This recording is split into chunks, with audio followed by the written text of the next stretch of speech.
Nirmala Sitharaman budget 2024 पेश करने के लिए पूरी तरह तैयार हैं। यहाँ केंद्रीय बजट के बारे में 10 ज्ञात तथ्य कुछ इस प्रकार है। भारत में केंद्रीय बजट प्रस्तुत करना पारंपरिक रूप से वित्त मंत्री की भूमिका है, फिर भी ऐसे उल्लेखनीय अवसर आए हैं जब प्रधानमंत्री ने ये जिम्मेदारी संभाली है। बजट 2024 निस्संदेह देश के लिए सबसे चर्चित आर्थिक घटना है।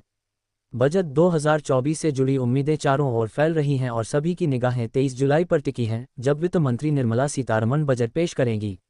जबकि यह सर्वविदित है कि इस बजट को पेश करके वह लगातार सबसे ज्यादा बजट पेश करने का रिकॉर्ड अपने नाम कर लेंगी। बजट के बारे में कई दिलचस्प बातें हैं।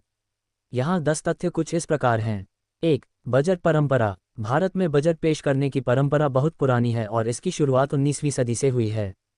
पहला भारतीय बजट 18 फरवरी 1869 को स्कॉटिश अर्थशास्त्री और राजनीतिज्ञ जेम्स विल्सन द्वारा पेश किया गया था। ये 7 अप्रैल 1860 को ईस्ट इंडिया कंपनी द्वारा भारतीय बजट के विचार की शुरुआत के बाद ब्रिटिश शासन के तहत वित्तीय नियोजन और कराधान नीतियों की औपचारिक शुरुआत थी। स्वतंत्रता के बाद भारत का पहला उत्तर औपनिवेशिक वित्त बजट 26 नवंबर 1947 को आर.के. शानमुखम चेट्टी द्वारा पेश किया गया था।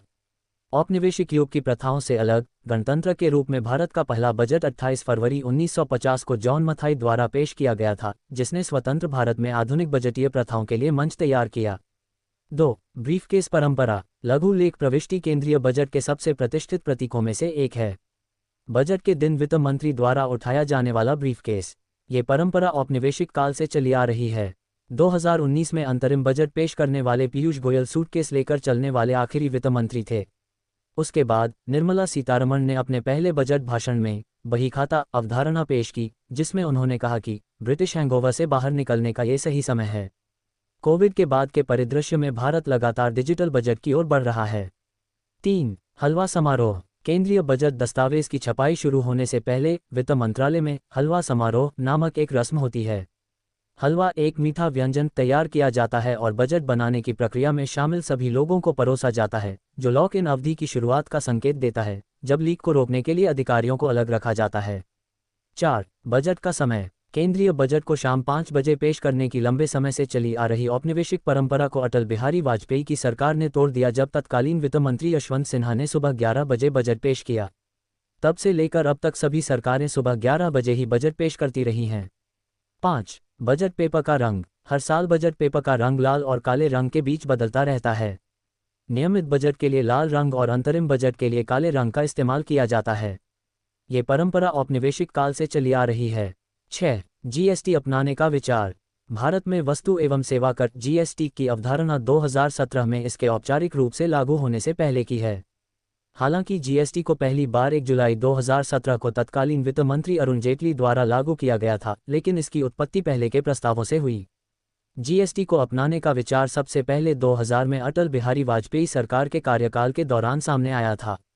जीएसटी शब्द का उल्लेख 28 फरवरी 2006 को पी. चिदंबरम के बजट भाषण में भी किया गया था, जब वे यूपीए 2 शासन के तहत वित्त मंत्री के रूप में कार्यरत थे।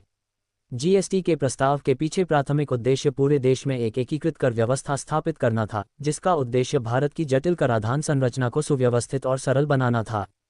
7. नया रिकॉर्ड बनाना। वित्त मंत्री और भाजपा नेता निर्मला सीतारमण 23 जुलाई को संसद में केंद्रीय बजट 2024-25 पेश करके इतिहास रचेंगी। यह उपलब्धि उन्हें लगातार 7 केंद्रीय बजट पेश करने वाली भारत की पहली वित्त मंत्री के रूप में पहचान दिलाएगी, जो मोरारजी देसाई के 6 के पिछले रिकॉर्ड को पीछे छोड़ देगी। 1959 से 1964 तक भारत के वित्त मंत्री का पद संभालने वाले मोरारजी देसाई ने इससे पहले 5 पूर्ण बजट और एक अंतरिम बजट पेश करके एक महत्वपूर्ण मील का पत्थर स्थापित किया था। उनके कार्यकाल ने भारतीय वित्तीय इतिहास में एक दीर्घकालिक रिकॉर्ड स्थापित किया, जो 50 से अधिक वर्षों तक किसी भी वित्त मंत्री द्वारा पेश किए गए सबसे अधिक बजट को बनाए रखता है। 8. रेल बजट को केंद्रीय बजट में मिला दिया गया।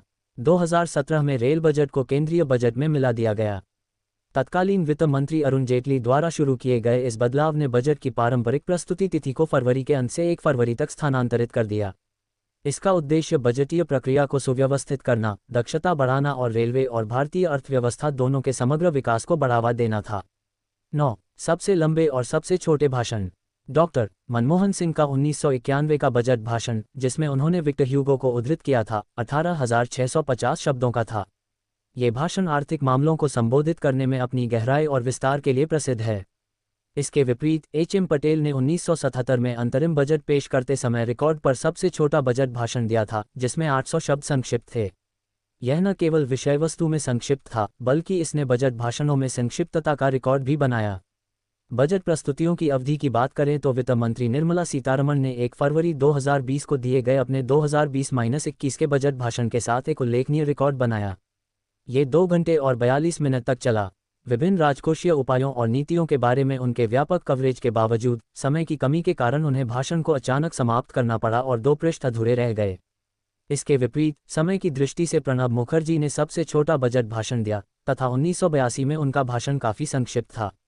10. सिर्फ वित्त मंत्री ही नहीं, प्रधानमंत्रियों ने भी बजट पेश किया है।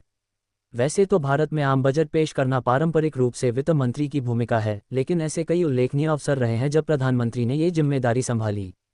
जवाहरलाल नेहरू 1958 में केंद्रीय बजट पेश करने वाले पहले प्रधानमंत्री बने। यह असामान्य परिस्थिति तब पैदा हुई जब तत्कालीन वित्त मंत्री टी कृष्णमाचारी ने विवाद के बीच इस्तीफा दे दिया, जिसके बाद नेहरू को आगे आकर बजट भाषण देना पड़ा। इसके बाद की घटनाओं में 1970 में वित्त मंत्री मोरारजी देसाई के इस्तीफे के बाद प्रधानमंत्री इंदिरा गांधी ने बजट पेश किया, जिन्होंने बिना पूर्व परामर्श के 14 भारतीय निजी बैंकों के राष्ट्रीयकरण का विरोध किया था। इसी तरह वित्तीय वर्ष 1987-88 में प्रधानमंत्री राजीव गांधी ने बजट पेश किया जब वित्त मंत्री वीपी सिंह ने इस्तीफा दे दिया।